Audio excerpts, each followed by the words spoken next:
Good morning. Justin Trudeau, Prime Minister's agenda for Friday, 26, 2021. Well, it's a doozy. At 4:45, Prime Minister will go virtual, and he will be joined by Member of Parliament for Winnipeg South, Terry Duguid, will virtually meet with nurses from Auditor General Hospital in Winnipeg, Manitoba. Fantastic. There's his agenda for the day. All right, here's a report by the Auditor General, the messages from the Auditor General. Reports 6 through 9. The first one, Canada Emergency Response Benefit. So we'll check out this at a glance. Now, all this is going on. Given that the information available to CRA, it could have introduced a control related to suspicious applications at the launch of the benefit. So there's one knock. We gave in that one. Then, there's some key facts. 2020 wide-ranging. The federal government mounts 2 new benefits to provide income support for workers, right? And so she has some recommendations also. Post-payment verification work, Employment and Social Development Canada and the Canada Revenue Agencies should conduct a formal assessment of the delivery of the CERB in order to apply findings designed to deliver the future government emergency response and recovery benefits. Now here's where the pandemic preparedness, surveillance, and border control measures. Excuse me. Now, has prepared plans response, but had not completed a planned testing exercises or update of all plans and guidance. Long-standing shortcomings in health surveillance information impeded the effective exchange of health data between the agency and provinces/territories. Global Public Health Intelligence Network alerts and agency risk assessments are key to early warnings. Well, that was all shut down, we know. Canada Border Services Agency acted quickly to enforce emergency orders prohibiting the entry of foreign nationals into Canada when it was allowed. And then FAC did not always meet the targets it set to verify whether travelers subject to mandatory 14-day quarantine upon entering Canada and following quarantine orders. So there's quite a few. And then she's got the AG office has some recommendations.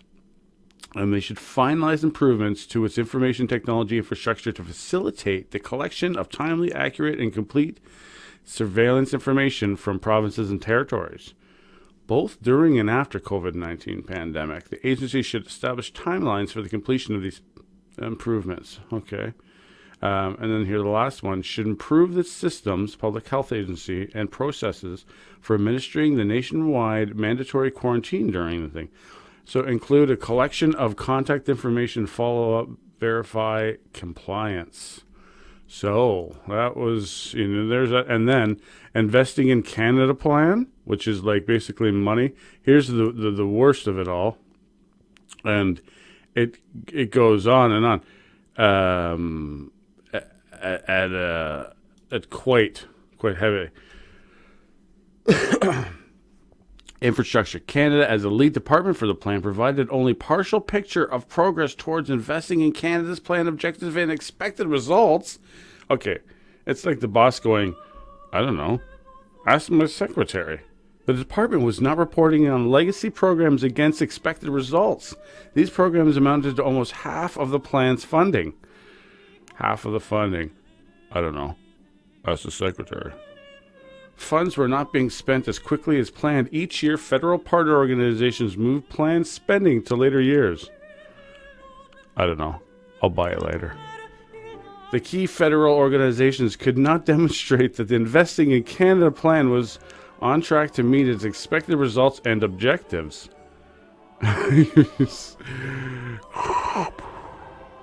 So, 188 billion in public funds. That's all it is. What's like 188 billion dollars? Recommendations. Okay, so here we got to go to here. Key facts and figures. The plan's 5 theme areas are public transit, green infrastructure, social infrastructure, trade and transport infrastructure, and rural and northern communities. 20 federal departments, agencies, and crown corporations are responsible for supporting Infrastructure Canada and implementing the plan. So that's like what we call spaghetti. Infrastructure Canada and Canada Mortgage and Housing Corporation and Indigenous Services Canada accounted for 83% of the plan's 188 billion commitment. So it's like it's only going to certain areas. It's slush. I think it feels kind of slushy, if you ask me. To improve monitoring, tracking, and reporting on progress towards the investing. If you can't find half of $188 billion, that's a slush fund.